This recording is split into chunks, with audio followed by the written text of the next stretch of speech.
इस वीडियो में हम लोग देखेंगे केसी सिन्हा का क्लास 10th का एक्सरसाइज 4.4 का क्वेश्चन नंबर 42 का एक है। तो आइए देखते हैं।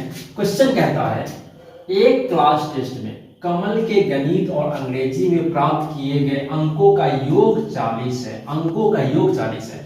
यदि उसको गणित में 3 अंक अधिक और अंग्रेजी में 4 अंक कम मिले होते तो उनके अंकों का गुणनफल 360 होता।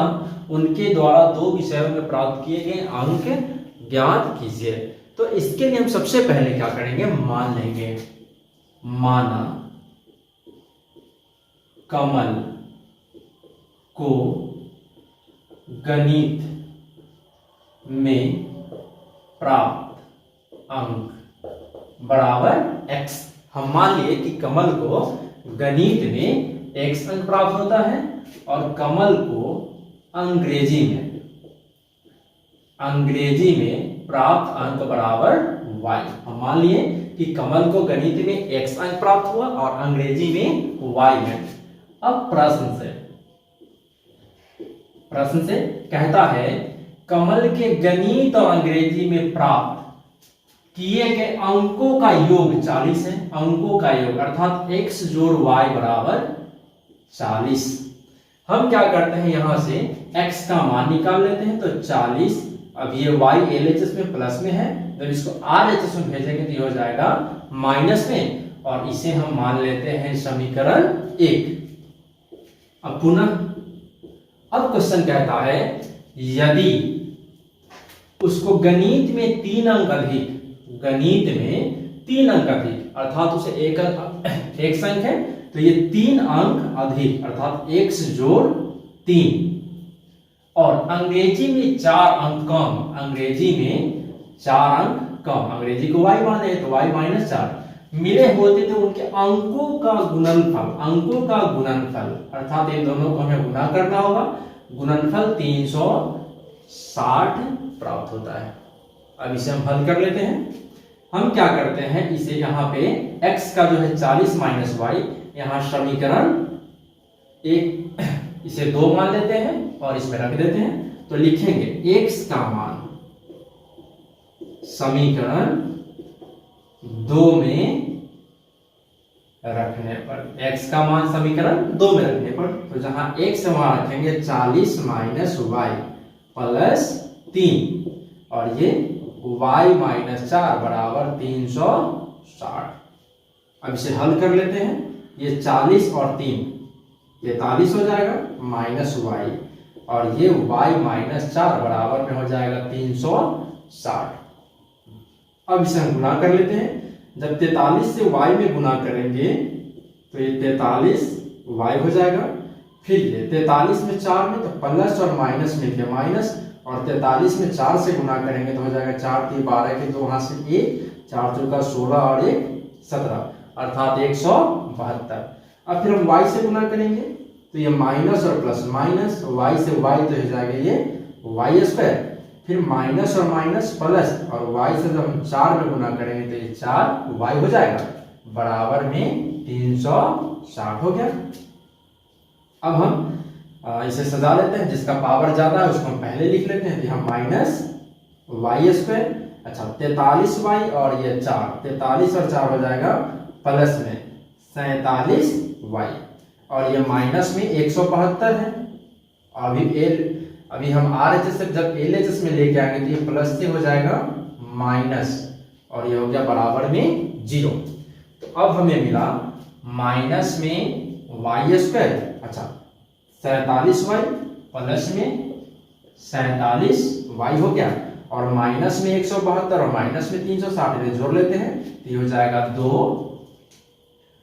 यहाँ दोनों माइनस में तो यहाँ हो जाएगा माइनस 2 है तो 2 हो जाएगा और ये 7 6 13 के 3 हाथ से 1 हो जाएगा, 2 और 3 5 बराबर में हो गया 0।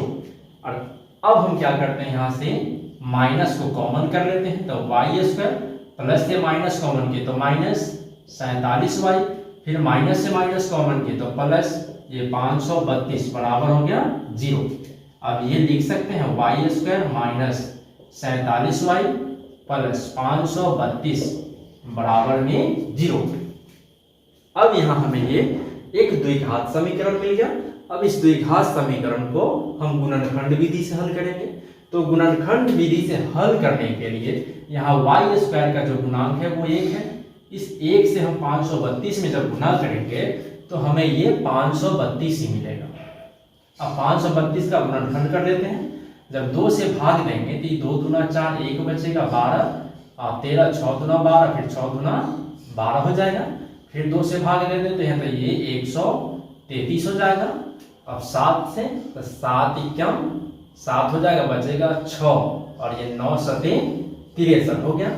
अब यहाँ हम देख रहे हैं ये 7 × 2 × 2 7 × 14 दूना 28 जोड़ ये 19। जब जोड़ लेते हैं तो 9, 8, 17 का 7 हासिल 1, 3 1 4, ये 47 हो जाता है। जबकि हमें यहाँ माइनस में 47 लाना है तो इसके लिए हम क्या करेंगे, माइनस में 28 माइनस में 19 बराबर हो जाएगा माइनस में 47। हम इसका उपयोग करेंगे। तो अब हम क्या करते हैं, यहाँ वाई स्क्वायर माइनस में 28y माइनस में 19y और प्लस में 532 बराबर हो जाएगा 0। अब हम क्या करते हैं, इन दोनों पदों को एक साथ और इन दोनों पदों को एक साथ रखेंगे। इसमें भी y है, इसमें भी y कॉमन करेंगे तो y माइनस 28 हो जाएगा, माइनस यहाँ से 19 कॉमन करेंगे तो y प्लस से माइनस कॉमन किए तो माइनस, और ये 28 गुना 19 तो यहाँ भी 19 कॉमन किए तो बचा 28 बराबर में हो गया 0। अब y माइनस 28 और यहाँ भी y माइनस 28 हो जाएगा y माइनस 28 और ये y माइनस 19 बराबर में हो जाएगा 0। अब जब हम y माइनस 28 बराबर 0 लेंगे तो y बराबर 28 हो जाएगा और ये y माइनस 19 बराबर 0 लेंगे तो y बराबर 19 आएगा। अर्थात हमें यहाँ y का दो वैल्यू मिला, एक 28 और एक 19। तो यहाँ y अर्थात अंग्रेजी का अंक या तो 28 हो सकता है या 19। तो यदि हम y का मान समीकरण 1 में रखते हैं, 1 में तो x बराबर हो जाएगा 40 माइनस 28 अर्थात ये हो गया 12। यदि अंग्रेजी में उसे 12 यदि गणित में 12 आया है तो अंग्रेजी में 28, और यदि अंग्रेजी में उसे 19 आया है तो यहां भी हम y का मान समीकरण 1 में रखने पर x बराबर 40 माइनस 28 यहाँ 19 से y का मान 40 माइनस 19 तो हो जाएगा ये 21। तो यदि y का मान अर्थात अंग्रेजी का मान 19 है तो गणित का मान 21 हो जाएगा, और यदि गणित का मान 12 है तो अंग्रेजी का मान 28 हो जाएगा। तो फ्रेंड्स, यदि मेरा वीडियो पसंद आता है तो मेरे चैनल को लाइक करें, सब्सक्राइब करें, कमेंट करें, अपने दोस्तों से जरूर शेयर करें। Thank you.